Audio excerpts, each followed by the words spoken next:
language and offensive themes. Listener discretion is advised. Boy, do I have a hankering for some bowl food. Brand new from Mike Shinoda. That's already over right here on the Callum Sutton Show. Welcome to the 30th of January 2024, episode 2111. Hope you're doing well. Starting off today with a throwback to the royal wedding, of all things, as a news item kind of came across my feed earlier to do with some odd reporting, to say the least. But for those who remember when Prince Harry and Meghan Markle were first doing their nuptials, it was a wonderful time. Every single radio station changed their names to something to do with it, the same as what happened when the baby George was born. And you know, there was confetti everywhere, and Britain was a different place back then. It was slightly less built up, but it was a wonderful time for those who believe in the royal family. And the BBC reported that the 600 guests joining Prince Harry and Meghan Markle for their wedding reception would be enjoying a selection of savoury and sweet canapes, champagne of course, and bowl food. Sorry, what the fuck is bowl food? What is that? You can say finger food, that's fine. What the fuck is bowl food supposed to be? I love this because it really showed us in a state of solidarity when the BBC were like, yes, bowl food. And everyone simultaneously, all the newspapers basically just bullied the BBC afterwards for reporting on the whole bowl food thing.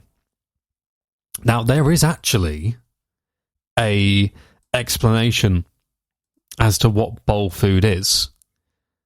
You know, for those who may be thinking, it's just some stupid royalist term. You know, it's just, I believe some people would probably put it as being slightly pompous as such. And I think a lot of people are about to agree with that.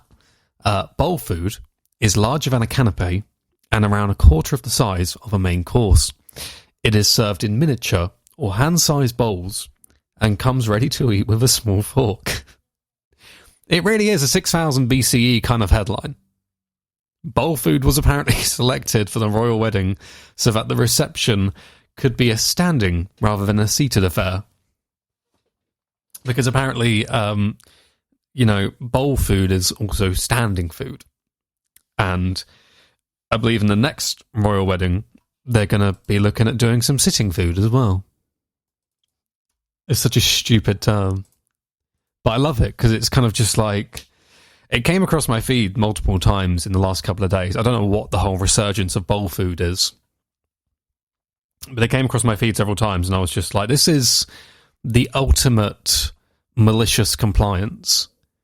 Like, just naming things really maliciously based on literally what they are is a IQ 1000 move, which in some ways I feel like could benefit the greater good.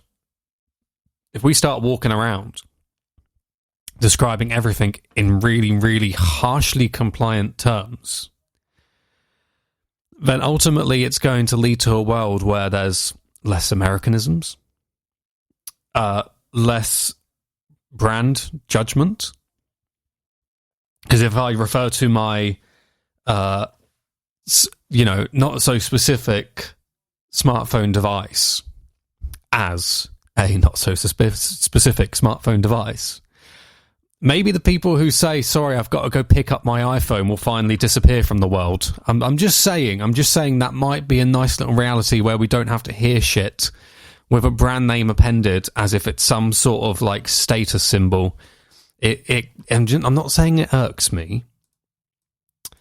I'm more just saying that it irks me. We're going to double up on this whole idiotic British headline series that we've kind of just accidentally got ourselves into here. Because, look, darling, it's the Stevenage fridge runner. He's a real person, and it's a real headline. A marathon trainee said police nearly mistook him for a thief after they saw him running with a fridge on his back. Daniel Fairbrother was stopped by officers in Stevenage while practicing for the London Marathon. He said the officers quickly realised he was not stealing anything, and it ended up with them shaking my hand. A Hertfordshire Constabulary spokesman said, "We would like to wish Daniel all the best with training for the marathon." This is the type of shit that we get up to. It's like what we used to have in Cambridge with the bin playing guitar man who would literally just station himself outside of, I think it was King's College, but he moved around from time to time, but it was mostly just outside of the Market Square. He'd just get like a council bin, which he brought from somewhere. Clearly the guy had a good retailer if they were able to get the exact specific council bin for him. He would get a bin and he would just station himself outside of King's College, Jesus College, whichever one he fancied that day, and just sit there playing guitar inside the bin. You just see the neck of the guitar sticking out and his little hand doing the ding-ding-dingly things. And we also had we had when Batman came to Cambridge, some guy literally just like zooming through the streets on a it's not a Batmobile, but the bike thing that he has. And then there was the Slinkies having sex outside of a phone booth. That was weird. That was a weird couple of days. And I still haven't quite internalized what exactly was going on there. But it was literally just like two people in these gigantic Slinkies just going at it.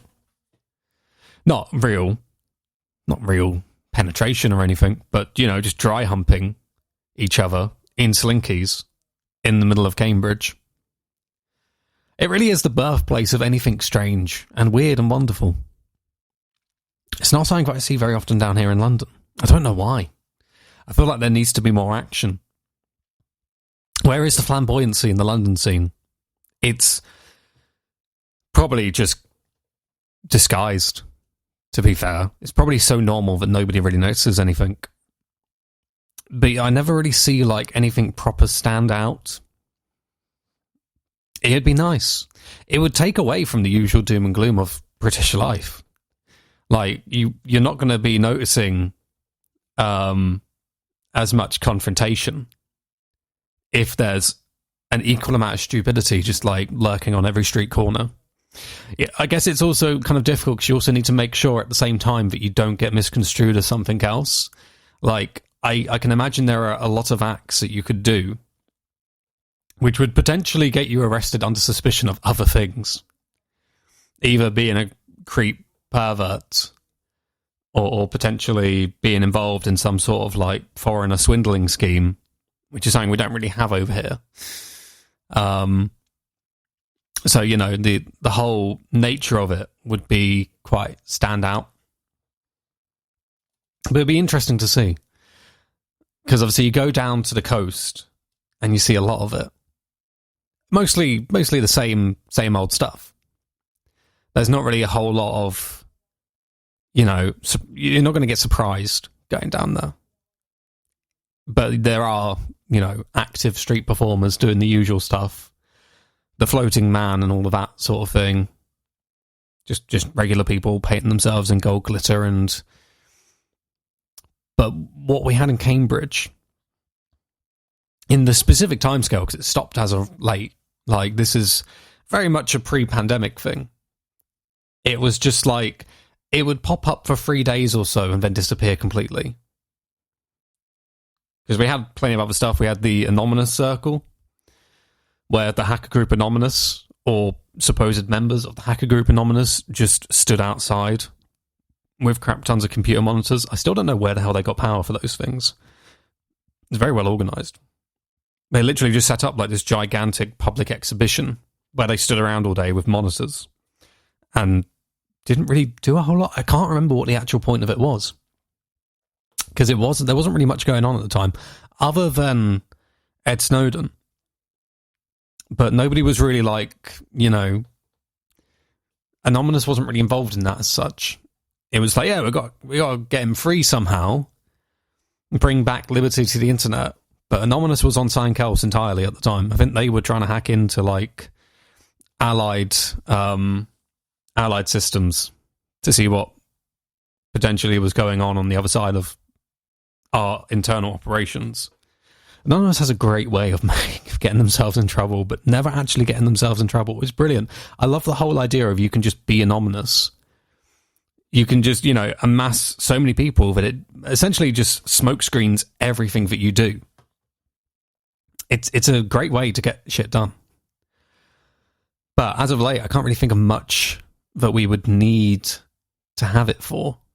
Although there has been some stuff. So Google most recently kind of just creeping on people, which isn't too surprising, but it was incognito because the messages on the incognito tabs have changed recently. Like if you go and you open one, it used to say very vague, private browsing will protect your search history, nothing will be logged, but your traffic may be visible to your ISP or system administrator. Nowadays, out of nowhere, I don't know if I'm on the latest version of Chrome or not, but let me try it, because I can't remember exactly what it says. Nowadays, it says... It doesn't say the new thing on mine, but it says something along the lines of Google may also track your activity. And it was because, as it turns out, this entire time they've actually been collecting information from incognito users. People who thought that they were, protected. They've been actively saving information. Now, obviously, there's people who use it for slightly less nefarious uses, like buying their wife a wedding ring, as the famous advert suggests. Nobody's using it for anything hardcore, I don't think. It'd be pretty stupid if you went and just trusted Google to be outright about what their entire mission statement is. But it definitely, for the middle group, for those who are using it for, their second personality or for more chicka chicka bow wow times, that is very concerning that they've kind of just been snooping in the entire time. Apple as well has also been recently under fire, ever so slightly, not as much, but for very simple changes to the App Store, which means that they don't necessarily entirely need to tell you if the UK government is directly downloading data that you give an app. And there was another thing recently where, because of certain acts that the UK law has in place that kind of technology companies have already agreed to, means that they can bring an update out and the UK government can just say no to it. And they won't be able to tell users that they've said no to it. So, if there was a privacy update and the government didn't agree with it, they could just be like, we don't agree with this, so don't do it. And they'd have no choice. They just have to be like, okay, cool, that update's not coming out then. And to a certain extent, nobody would ever know about it because it's closed source. So it's not like anybody would see the first couple of interventions within writing that new update, that new code. Nobody would know about what it contained until the company publicly brought it out, which to a certain extent, they need the government's permission to do so because of the whole, cyber security aspect of things. The government basically says, well, we also need to protect the country. So we need to know what permissions we have to other people's data. And we also need to know, if there's something that's going to seriously cripple our ability to be able to snoop into conversations, we need to know that. And there might be a reason for us to oppose any upcoming updates. To a certain extent, it's creepy. It makes sense. It does make sense. That's the only problem here is I can't entirely disagree with it because we have seen a inrush of potential problems due to the amount of increased security these days, due to apps which allow you complete anonymity with mass communication, which could eventually become tools for terrorists. And so it does make complete sense that the UK government would need to protect against things like that. But then equally, there's going to be people who say, well, I want my privacy just as a regular person as such. I don't really want the government being able to either snoop into conversations or be able to have trigger words, which I might trigger off saying regular stuff that would then give them access to my data. It's swings and roundabouts, really. It's all swings and roundabouts. I'd love to know what you think about it. We talked about it multiple times on the show, so it's like this isn't a new topic whatsoever. I've kind of just accidentally got into a bit of a rant here. Going back to the old stuff. This isn't exactly new gold, let's just say that much. I swear the show was more stable when we were using iTunes as a playout system. Those are fun times. I remember... God, how long ago was that? Ages ago. Back when I recorded this show with I think it was an iMac G4. Beautiful device. Known famously for the advert that had the Black Eyed Peas, Will I Am, kind of just making faces to this iMac G4 in a shop window. And it was kind of like replicating the facial moves. And it was literally like I was underneath I was in a stair cupboard type situation. I was under the stairs. It's very much a Harry Potter style story, presenting this show for several years with my little 2-channel auto mixer and the iMac G4. Very humble beginnings, to put it simply. And now we're here, facing some of the same software issues that we faced in years gone past. But, you know, most other people just kind of, you know, edit out parts like that. I choose to keep them in, mainly because I make jokes about them while it's happening, so that it makes it very difficult to edit them out. But also because we're very much about integrity on this show. If we can get away with never editing anything ever, we'll go for that. That's exactly how the Witching Hour works. We record, we're very drunk, we say a lot of stuff, and then it's kind of just vent out in the open. And we can't do anything about it. It's already out there. So we then just, you know, respond the way that we need to respond to whatever response we get from our potentially very sharp words. But hey, maybe if companies didn't do really immoral shit, maybe they wouldn't be featured on the show. Who knows? Elon Musk, the billionaire founder of neurotechnology company Neuralink, has said that the first human received an implant from the brain chip startup and is recovering well. The first human ever to be born, you know, regardless of what your spiritual inclination is, whether he be Adam, whether he be Jesus of Nazareth, whether he be Bill, who just started the world by himself. Bill's story is quite a strong one. He walked 6 hours to school every morning. Yeah, they've put the Neuralink into their very first human. What would you call it? It's not really a donor body, is it? I guess it is technically a donor body. It's going to get very weird because we're going to start using technology terms on humans in very invasive ways when this stuff becomes a lot more common. And we are going to be saying shit like donor body, daughter board, all of that sort of stuff in relation to humans. I'm not looking forward to that. It's going to be weird. The surgery is not a surprise. The US Food and Drug Administration had given the company clearance in September to carry out the first trial of its implant on humans. Initial results show promising neuron spike detection, Musk said on a post on X on Monday. We now know what it's called. It's called a post on X, not a tweet on X. A day after the chip was implanted. Spikes are activity by neurons, which the National Institute of Health describes as cells that use electrical and chemical signals to send information around the brain and to the body.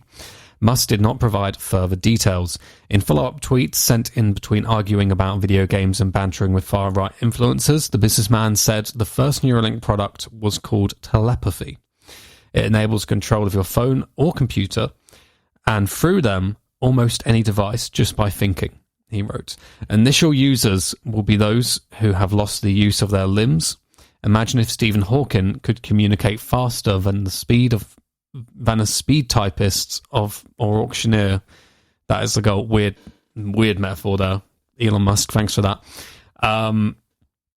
Also, a bit weird talking about Stephen Hawking in this context, don't you think? But, it's not like they had an entire computer system custom developed for Stephen Hawking, which didn't require any invasive surgery. Because, it's concerning, because eventually this is going to become like a mass use thing. God knows how many years it's going to be from now. But eventually it'll become a mass use thing. And then we've got to think about the complications of what it may cause. Because it is literally implanting things into the human brain. And we've got to consider things like rejection, potentially, from tissues around it. And what happens when it goes horrendously wrong, like electrically, for example. I know people who are very, not scared as such of Elon Musk, but definitely very weary of the type of shit that he's up to. And for very good reason. In 2017, Musk suggested Neuralink's first product would be on the market in about 4 years. Nearly. So close. So very close. Just, 3 years off. However, Tuesday news was a significant milestone towards that goal. For the brain-computer interface community, we must place this news in the context that while there are many companies working on exciting products, there are only a few other companies who have implanted their devices in humans, so Neuralink has joined a rather small group. I expect Neuralink will want to give the participant time to recover before they start training their system with the participant. We know Elon Musk is very adept at generating publicity for his company, so we may expect announcements as soon as they begin testing. That's coming from King's College, one of the professors over there who's looked into the technology itself. And it's one of those things where ironically, it's very, very, simple. Electronically, it's very simple. It's mostly the actual method of how it's going to end up working. Because you have the technologies already there to be able to do things like, for example, literally read human brainwaves. Because they are ultimately just regular radiation. But it's how does a computer actually interpret that information and use it in a meaningful way? And how are you going to create the boundaries for that to exist in? Because there's going to be things like spikes, which could or could not be beneficial to the device, could potentially end up being harmful in some ways. If some data is misinterpreted and the device doesn't know that it's misinterpreting something, that would eventually lead to, at best, missed commands. But, depending on how far this technology is brought forwards for certain tasks, if it's like, motor control of some kind, that could eventually end up being, skeevy at best, potentially dangerous. So it's going to be interesting to see, how this all progresses. At the same time, I'm very aware that there are people who are like, Jesus Christ, this guy's a freak. This guy is dangerous. And to a certain extent, I kind of have to agree with them. Especially when you consider that Musk himself has a lot of ideas, but generally fails at a lot of them. Like, the Tesla's been mostly successful, but the amount of companies that he's had that have completely tanked because he doesn't really spend much time actually thinking about what he's doing with those companies. He kind of just comes up with ideas, sets about creating them, and then kind of, a lot of the time, abandons them, or makes business moves that, in the long term, cause the company to tank. But it's very much like a monitoring thing. He'll start them off, he'll let them kind of live by themselves for a little bit, and in about 9 out of 10 cases, they end up going the wrong direction because you need people to be there, to observe, to actually, to give instruction, to come up with methodology. It's like when he fired his assistant, basically saying something along the lines of, if I can do your job for 4 weeks or whatever, then I have no use for you. He's very calloused, very cold in that way. It's the same as that.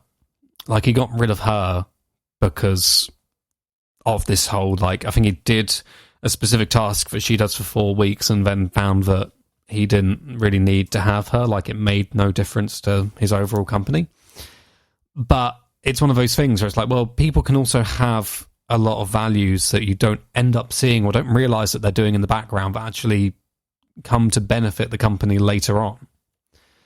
I'm sure, you know, the first people to fuck around with microchips and all of that sort of stuff maybe didn't realize that they'd need programmers later on, because it was very much, right, well, this transistor does this, it's turning a signal off and on over there, and we take that in, and it makes a light go on and off, and that's all we need. And it would only be until much later when they realized how big things became that they would eventually need to come up with a language that could be interpreted by those systems that made it easier to just write a program and have it run that, rather than basically writing the program directly into electronic schematics, configurations. So it's one of those things to think about. But yeah, to put it simply, I don't think I'm gonna get one of these Neuralink things in my mind anytime soon. Matey Noise and In My Mind right here on the Callum Sutton Show. Feel like I was slightly losing my place there in the Elon Musk talk. It's very difficult because it's like the people who do know about him spend like a lot of time looking into him, because there's so many crevices in his career and in his like overall. I feel like in the last couple of years he's basically done a million things, and it's very hard to kind of connect the dots. Ridiculously busy, but then who knows how much effort goes into each one of those little dots, as forementioned. Unemployed people having to turn down jobs because they cannot afford associated costs such as clothes and transport, a Prince's Trust study has told. The research found that the rising cost of living for people was threatening the aspirations of an entire generation. I can more or less definitely agree with that. I feel like it's because I've seen it for years. I'm not talking about my current situation. I'm talking about the last, God knows how long years of my life, all the way down to working at Tesco as a stock controller. Yeah, there's not much treatment these days. People just aren't nice to each other. I think that's as simple as that really is. People kind of just expect everyone else to get on well, regardless of the fact that maybe they're not exactly supported in any way. The Trust's annual NatWest Youth Index 2024, which will launch on Monday, found that a third of those aged 16 to 25 said that they could not afford to get the qualifications they needed for the job they wanted. 1 in 10 had to turn down a job because of the costs. It is the first time that the index, which has been monitoring the welfare of young people in the UK since 2009, has looked at how young people are coping with increased prices. The Trust said that the findings revealed a crippling impact on education and employment, as well as day-to-day living. Almost a fifth of the 2,239 young people who took part in the YouGov survey said they planned to finish their education early so that they could start earning money. About 5% admitted missing school or work in the past 12 months because they could not afford transport, rising to almost 1 in 10 of those from poorer backgrounds. More than 2/5 said worrying about money had made them unable to concentrate at school, which is a very valid, and people are going to say, mostly older generations are going to say, snowflakes, all of this shit. We used to walk 16 million miles to plant a fucking brick in the ground or some shit. We hear that a lot. All the fucking time. But realistically, no, never happened. I've spoken to plenty of people a lot older than me who worked throughout the industrial era, including my grandfather, who, you know, had his car paid for him, had his transport paid for him, because that was expected very much in the Industrial Revolution. Unless you were like 2 minutes down the road, everything was paid for you, everything was there, you know? It was just basic goodwill. And these days, I think that culture has very much just disappeared completely. Nowadays, companies are like, well, we're not going to care for you if you have to, you know, travel 15 million miles away from your regular base location. You can go fuck yourselves as far as we're aware. Go ahead, go do it. We'll watch. And it's ridiculous because it's like, well, what are you guys doing to help your employees? Basically nothing. I'm going to get riled up talking about this. I apologise in advance. Jonathan Townsend, the UK's chief executive of the Prince's Trust, said this year's Youth Index highlights the stark consequences that the cost of living crisis is having on young people's education, employment and well-being, threatening the aspirations of an entire generation. It reveals its impacts are having the worst effect on those people who face the most disadvantage, with those from the poorer backgrounds or who are unemployed finding financial pressures are crippling their ability to pursue new job opportunities or secure the skills and qualifications to chase their career ambitions. I just think we need to find a better way of doing things. And you can say that about a lot of things, but ultimately, I think society is hinging on career development, on basic, job availability, and to a certain extent, job applicability is something that doesn't really get talked about much.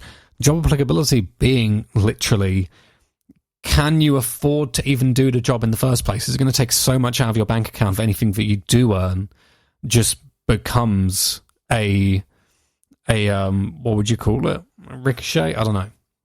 Not very good with English.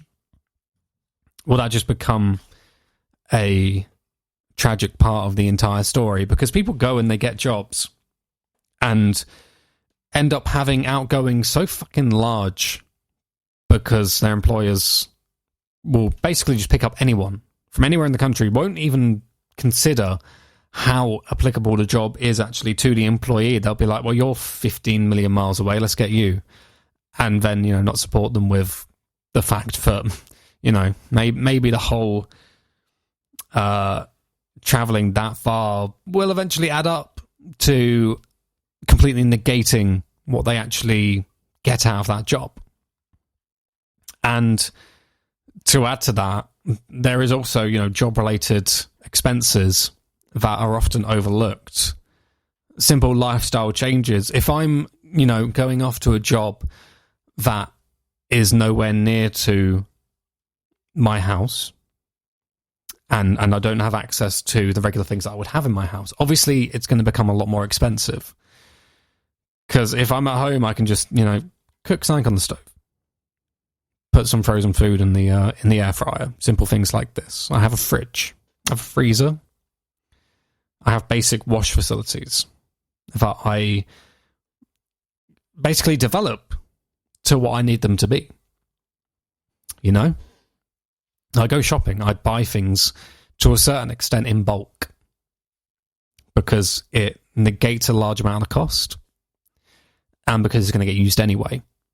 So I have to do less regular trips to the supermarket to do my regular everyday living. Now, if I'm out somewhere else, that is obviously not going to happen. If I'm away for several days, I'm going to have to look towards more expensive options. Takeaway, restaurants, that sort of thing. Meal deals. That adds a job-related expense that there's no statute in law to support anybody with stuff like that. And there's no statutes in law to support people with transport, for example. Because you've got, certain schemes. Yeah, you've got your under 16 bus pass travels. You've got your over 80 rail cards, all of that sort of stuff. But there's not much to help simple, regular people who may need a bit of help with the ever-expanding cost of public transport, the ever-expanding cost of petrol, of actually owning a motor vehicle, all of these kinds of things that you would think would kind of just be a statute onto its own. Growing up, I never saw somebody struggling to buy a car. Nowadays, that's very much a reality. But you go back to the early 2000s, and that was just something that everyone owned, And if you didn't, it's either because you didn't want to, or you were kind of just making your way up to that point. Nowadays, that's less applicable. There's people who just genuinely can't. Even with financial keepsake, they still wouldn't be able to. They can sit there and save as long as they want. Because of the constant outgoing costs of everything else, it is a point that they will never get to. And I just think it takes the piss, if I'm being honest. And I'm going to stop getting riled up now. Playing now on the Callum Sutton Show. Something that I think we all need. Novocaine by The Unlikely Candidates. Hey, £25 on Facebook Marketplace right now. You can get a sign, one of those like decorative home signs that says shit shag but good cuddle. I just hate that I already know what kind of house that comes from. Like, that's not young adults fucking around. I know full well what fucking house that kind of thing comes from. Oh, God. It is, you know, it's exactly what you think. The thing is, I can't say it out loud, but you already know. Just through association, you already know. But, you know, that just shows the state of our society, specifically. I recently found out that Trainline's TikTok account has this influencer, as such, who just happened to be somebody who I went to school with and used to go around beating up less fortunate students, let's just put it that way.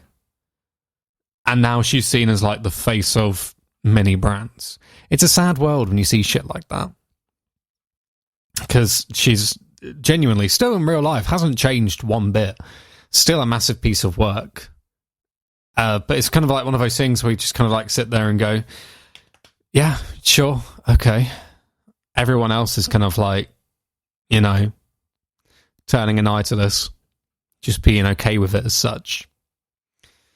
But it shows that there's a very decent lack of background research from Trainline. And if they knew, because there's newspaper articles about her, like really, really bad newspaper articles about her, and if they actually spent like 5 minutes to actually research her name, they would know exactly the type of shit that she used to get up to. And a lot of it's like really fucking bad. Anyway, I thank you very much for listening to this episode of the Callum Sutton Show. Love you, as always. And I'm going to leave you on this one. FKJ and Santana, this is Greener on the Callum Sutton Show.